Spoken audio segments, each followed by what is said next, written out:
Hi there, Bill Hitchcock. Certainly hope things are going well for you. We have got a fantastic program that's kind of running here in the background right now with me.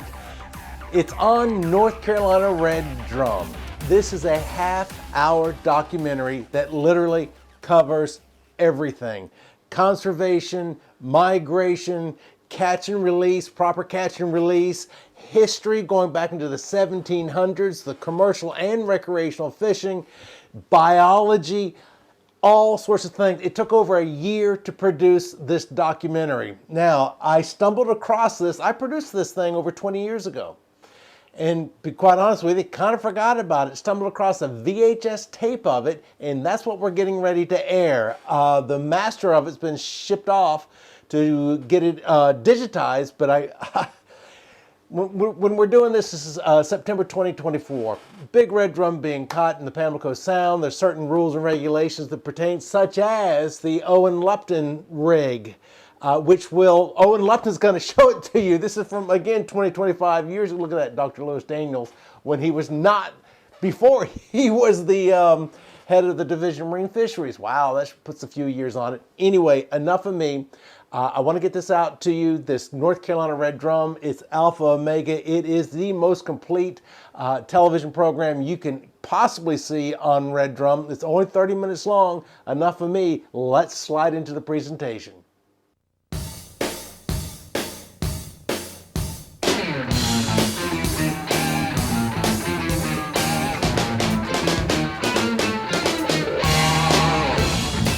North Carolina is famous for world-class red drum fishing. Nowhere else can you consistently catch trophy-sized red drum that weigh in excess of 40 pounds. You go get the tape measure real quick too. In 1984, the all-tackle world record red drum was caught off Hatteras Island, weighing over 94 pounds. In fact, North Carolina waters have produced 10 out of the 16 current world records for these prize fish. Our unique estuarine system has always offered the most ideal conditions for spawning, abundance, and growth potential. The world record drum was caught in 1984, November the 7th, exactly 11 years from the previous world record. The one in 1984 was 94 pounds, 2 ounces, was caught just south of the northern part of Avon Village, about 4 houses in. The world-class size and abundance of red drum in our waters led the General Assembly to designate the red drum as our state saltwater fish back in 1971. North Carolina has always been the haven for this great fishery. It has been well documented for over 300 years. John Lawson, an English explorer, departed from Charlestown, modern-day Charleston, South Carolina, on December 28, 1700, to explore the backcountry of the two Carolinas. The expedition lasted 59 days and covered some 550 miles through the forbidding Carolina backcountry. His findings and descriptions based on his exploration were ultimately published in 1709 in his book, A New Voyage to Carolina. Here, John Lawson documents red drum in North Carolina more than 3 centuries ago. The red drum is a large fish, much bigger than the bluefish. We have greater numbers of these fish than of any other sort.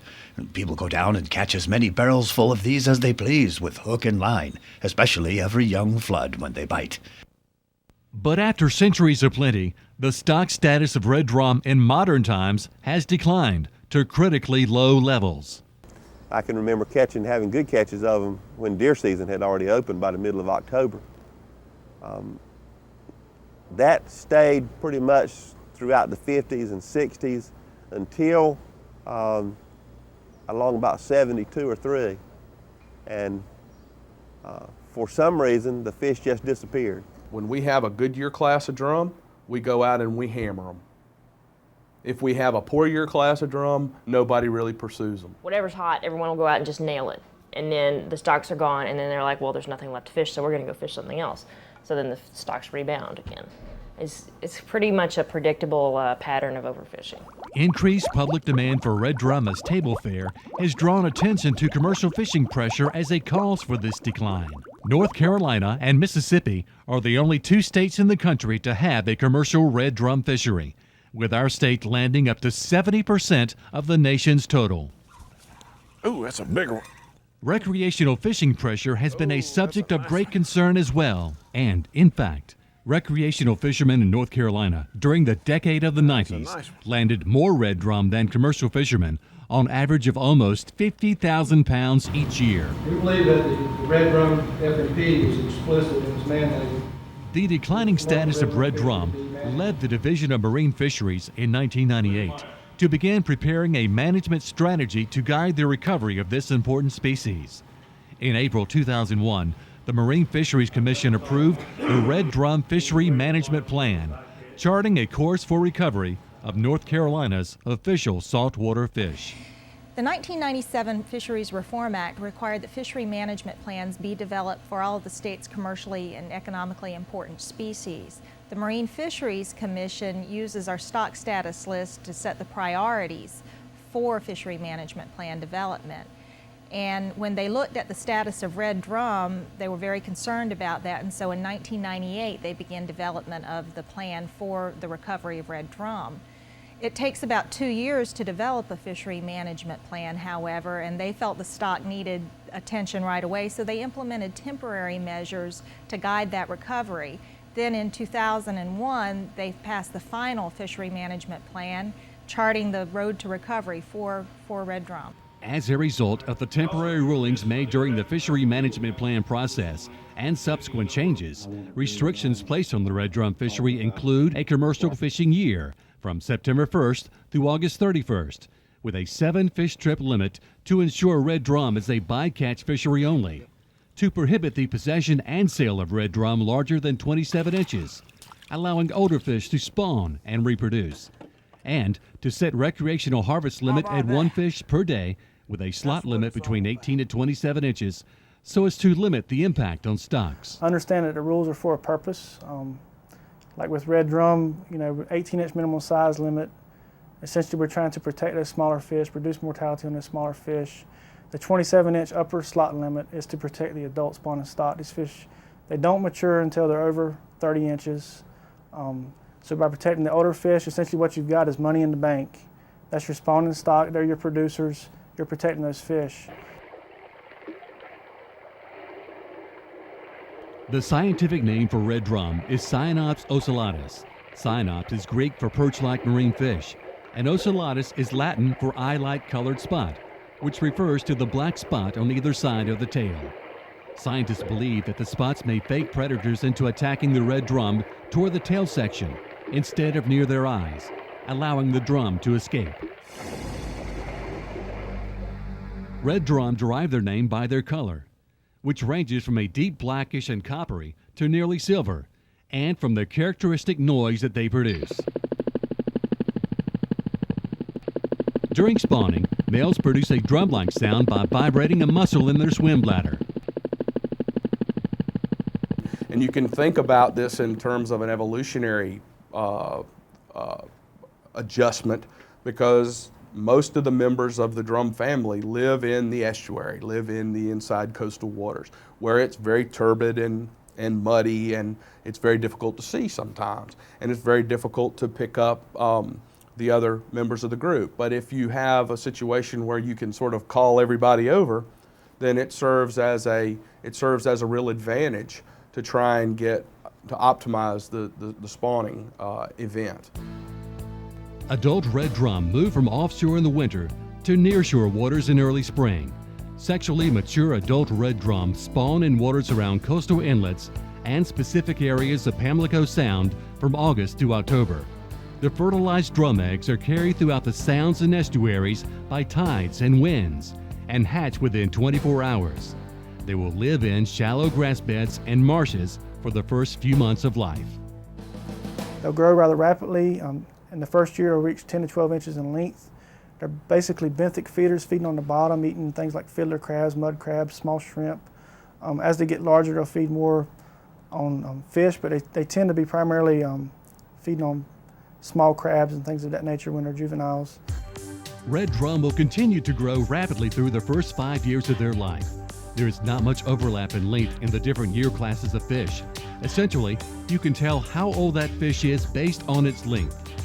But that changes around age 5.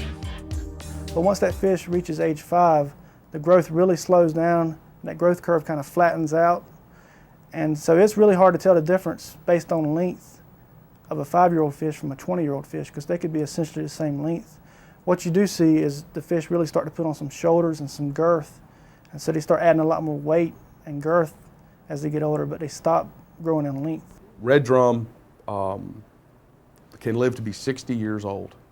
So there are red drum out there in the population right now that were spawned in the 40s, in the early 40s, prior to the end of World War II. This is a fish that lives up to 60 years old. We've aged fish up to age 62. So a lot of times you take that fish out of the water, he's older than you are. This is an example of an otolith taken out of an adult red drum. It's made out of calcium carbonate. It's located in a fluid-filled sac inside the fish next to the brain. And it serves the purpose of maintaining balance and equilibrium for the fish. It's very heavy. It also is used for sound detection. It also serves a very important role for fisheries scientists, and it's been known for quite some time that you can use otoliths for aging. Magnifying a cross-section of an otolith, determining age becomes a simple matter. And each one of these lines that you see are a daily growth ring. And that's analogous to a cross-section of a tree stump. In that case, you have annual rings, but in this case, we have daily rings. So this fish is probably 30 or 40 days old. It has been discovered that the width of the ring is proportional to how fast the fish has grown. During the winter months, slow growth rates can occur, so the rings are closer together. Examining the chemical mix of each ring shows where the fish has come from. And so what we can do is reconstruct the environment that the fish was experiencing over its entire life by examining the chemical mix, the elemental mix in each one of the rings that are laid down. So that's very useful to try to understand where the fish has been and the environmental factors that the fish were experiencing. Examining the otolith helps to determine where red drum have been, which is critical for proper stock assessment.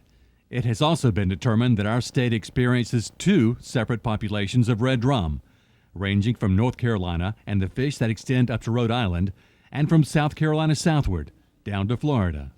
And the basis for that split has been about 12 to 14 years of tagging data, where between the states of North Carolina and South Carolina, we have tagged thousands, tens of thousands of red drum. And very, very rarely do we ever see a fish tagged in North Carolina go south, and very, very rarely do we ever see a fish from South Carolina move north. So the split seems to be, for whatever reason, right along the North Carolina-South Carolina border. Your stick that up is there. Beautiful, Rayford. Pretty fish, man. Just a gorgeous fish. This is such a great catch and release fish because they revive so easily, and have these fish out of the water and they revive so easily. Take one little scale off, and we want this tag. What happens is it goes in on the other side of the bones, going down with the fins. You pull it tight, and it locks right in there. Boom, there he is. We need a length on him. 42. 42 and a half. Just hold him right upright. The North Carolina Division of Marine Fisheries has sponsored a program where over 25,000 red drum were tagged. Most juveniles were recaptured within 10 miles of the release site, and approximately 99% of all drum were recaptured in North Carolina waters. Excellent. At one point, we went back to the same hole where about a month previously we tagged quite a few red drum, and we recaptured them, literally tag number in sequence. Adult red drum congregate in Pamlico Sound to spawn. Their movement during this time was once believed to be confined to a very small area, but it has been found that the opposite holds true. Well, one of the things we wanted to determine is how localized the red drum movements were. And what we found was much more extensive movements than most fishermen thought. So this is the area we're working on. This is coastal North Carolina, and this is a expanded map of the lower Neuse River. This is Adams Creek, South River, Turnagain Bay, and Rattan Bay, which is, encompasses about 15 miles of shoreline. And This is a track that we've determined for a fish over a 30-day period during our field season in 2000. This is the point at which we collected the fish, and then over a 30-day period, we noticed that the fish was moving along shore over a range of about 12 kilometers. Well, Teresa, we ran over here. Wow! Look at that. That is a flounder. Of the many goals and objectives of the Red Drum Fisheries Management Plan, one in particular is directed towards commercial fishing practices, which is to reduce directed and bycatch mortality and increase the escapement of juvenile red drum from inshore nursery areas into the adult spawning stock. But information was needed to obtain this goal. The fishery management plan for red drum had a couple of data gaps that they needed information for. So what we wanted to do was look at the catches of red drum associated with different types of commercial and recreational gill nets that are used in the sort of estuarine and sound areas. So we have a flounder in the flounder net. But so probably the mortality estimates or the mortality information that we can provide the Division of Marine Fisheries with is probably one of the most important parts of this research. What's probably the most important findings that we have so far are that of the fish that the commercial fishers catch in these gill nets, probably 99% of those are within the size range that they're allowed to keep if they are dead. So they're not catching the very small ones or the very large ones. Well, we do catch the odd small fish in these, but the gill net selects by its, the dynamics of the net itself will select fish of a certain size. So there'll be a size range that this flounder net will catch. The big fish will be too big to go through and become gilled, and also the big fish tend to be on the other side of the barrier islands. Some of the very small fish might go straight through. So in this net we catch up to 27 inches. We've only ever had one that I think was a bit bigger than that, but they're mostly between 18 and 27 inches. Now some of the other nets that we have are smaller meshed, so they catch smaller fish. They tend to catch smaller fish. For example, the recreational commercial gill net is much smaller mesh size, so it does tend to catch some of the smaller fish. If you imagine a large fish trying to go through a small mesh, it won't happen.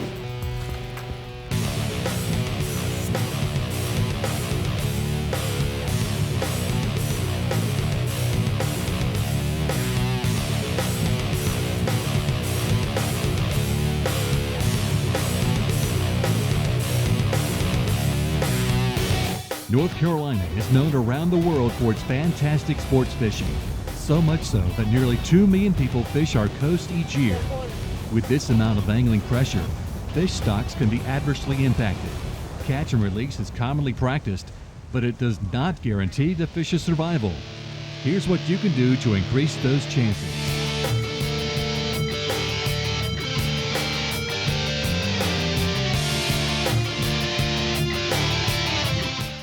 Conventional J-hooks have a greater tendency to be swallowed and gut hooking at fish. Circle hooks are designed to almost always set in the fish's mouth and not in the stomach, where most harm can occur. They are engineered so that the point of the hook is more perpendicular to the shank than parallel. The hook rotates in the direction of the point of penetration. The set is accomplished through pressure, not strike force or angler hook set. Get away from that pilot. Oh gosh, get away. He knew right where that pilot was.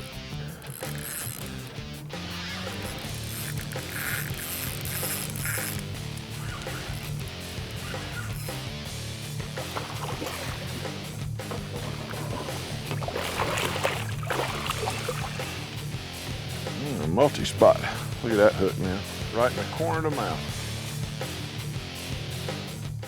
Okay, circle hooks, what we're using today is like a 3/0 circle hook. The good thing over a J hook is a circle hook, as you've noticed, we haven't been setting the hook on these fish. We've been putting the bait on, throwing it out there, and when it comes tight, I just start reeling. Because of the way this hook is made right here with that circle, when the fish grabs it, it goes to the corner of his jaw. If you'll notice, every fish we've had has been hooked in the corner of the mouth. It makes for easy release, and it's a good hookup ratio. Okay, what we're going to do now, we've been catching a lot of these redfish, nice sized fish on these circle hooks, and every one of them's hung in the corner of the mouth. One thing, and it's a little, even being hung in the corner of the mouth, which is a hard part of the mouth, it's a little bit harder to remove a hook from there. So what we're going to do, we're going to push this barb down on this circle hook. So just like fly fishing, now we're fishing barbless. So this should make the removal of this hook much easier. 43 inches. 43 inches. He was bigger than we thought he was. What is it, 30 some odd? Yeah, he's in the 30s. This guy, she was, I think it's a female, only the male's drum. Away she goes. Most of the guys are using out here fishing the lower Neuse and Pamlico Sound are using a slip rig with about an 18-inch leader. The best hook that we found on that slip rig is a super large 16-aught circle hook with the barb bent down on just an 18 or 20-inch leader.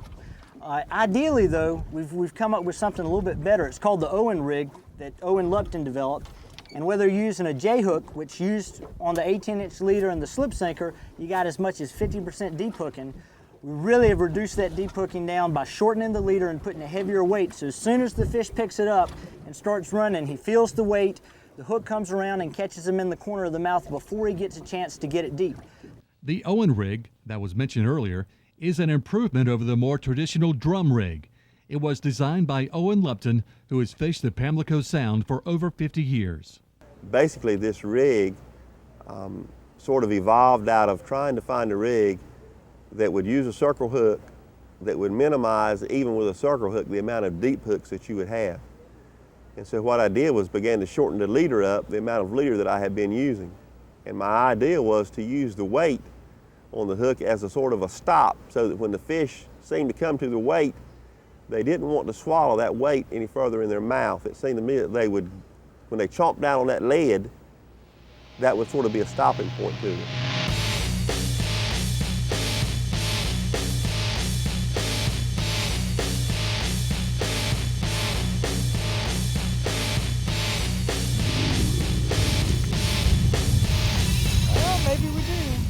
Yeah, I think we got a drum here. Research funded by a North Carolina Fishery Resource Grant program was conducted to study the effects of J-hooks and circle hooks. Large spawning red drum were caught using identical rod, reels, line, and baits, the only variable being the hook type. Some drum were caught using circle hooks. Others were caught with J-hooks. Data was recorded on each fish caught, then tagged and transported to a holding pen or pound. 4 separate pounds were stationed in various locations in the Pamlico Sound, where the drum were kept for up to 72 hours. The fish were then examined, studied, and all effects of the prior hooking event documented. This would be about the smallest of the size we catch out here. This fish is just mature. It's a male. You can hear him drumming. Was that a deep hook one? That fish swallowed a 16-aught circle hook, which is really rare. We've got better than 90%. We're right at 90% success in hooking the fish in the corner of the mouth when we're using that big circle hook on a slip rig. Of course, a circle hook with a fixed weight about 5 or 6 inches above the hook is perfect. But using a slip weight, the 16-aught circle hooks work the best. Better than 90% of the fish are hooked in the corner of the mouth. This was one of the 10% which deep hooked it. 3 days later, he's doing great.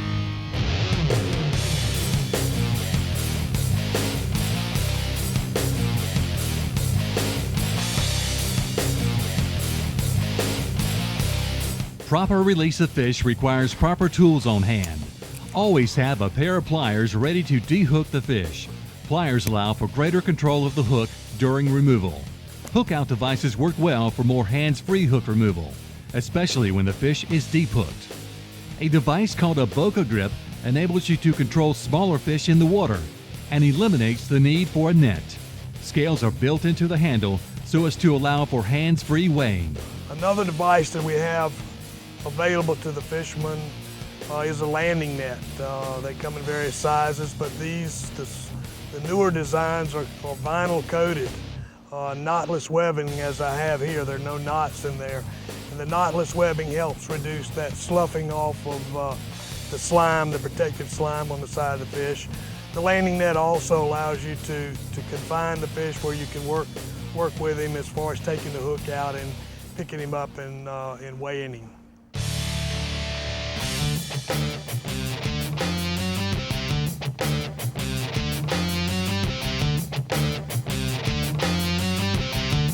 How and where the fish is hooked can be determined by the type bait used.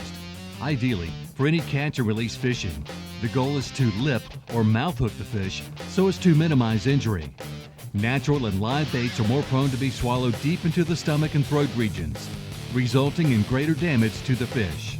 Artificial lures tend to be lodged more in the mouth, avoiding any vital organs. These factors should be considered while catch and release fishing.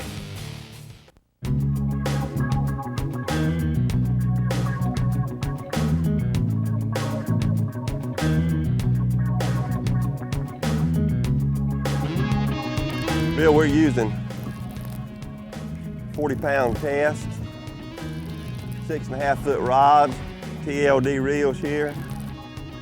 Try to land these drums as quickly as we can.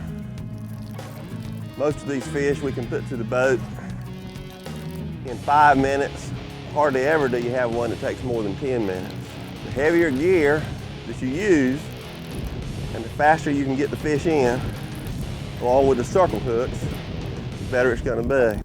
Try not to use too light a line where you don't have to have long battles to bring this fish to the beach. And if all possible, to even step into the water, release the fish while it's in the water and never bring it out of the water to release, which means a lot. You don't need a small hook. A bigger hook is like that.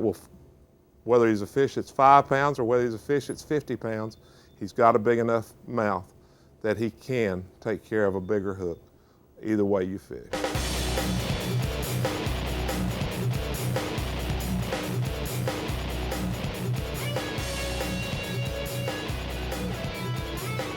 Water temperature can have a great impact on a fish's survivability. The warmer the water, such as during the summer months, the lower the dissolved oxygen the water contains, and the more difficult it is for the fish to breathe. Extended bite times will overly stress the fish and cause a metabolic waste known as lactic acid to build up in his system. This stress condition could leave the fish susceptible to predation, disease, or even prohibit total recovery. The quicker you bring the fish to the boat using heavier gear, the greater the chance for the fish's survival. He was ready to go.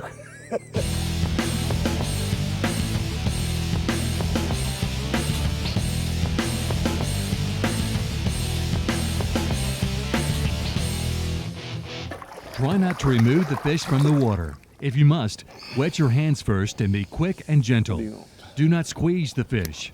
Avoid contact with the boat and never hold the fish near the gills or eyes. When you get ready to release him, it's not necessarily necessary to move him back and forth in the water. What I recommend is that you cradle him, kind of hold him into the current, and he will start pumping water through his gills, and you can tell when he's ready because he'll take off like a rocket. If possible, leave a netted fish in the water during hook removal and allow the fish to swim away when ready. It is no wonder as to why the red drum is North Carolina's state fish. Not only is it beautiful and highly prized, but has played an integral part in North Carolina's proud history. But the people of our state should be proud too.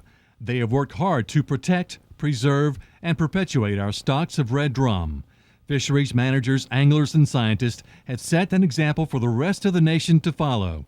And with their continued efforts, the future for red drum in North Carolina will keep improving.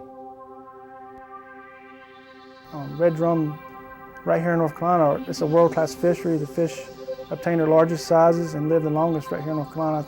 The world record red drum was caught right here off of Avon at 94 pounds. And I think 8 of the 10 line class records were caught in North Carolina and currently are held by fish caught in North Carolina. So I don't really know of anywhere else you can go and catch 40 and 50 pound fish on a regular basis like you can here in North Carolina.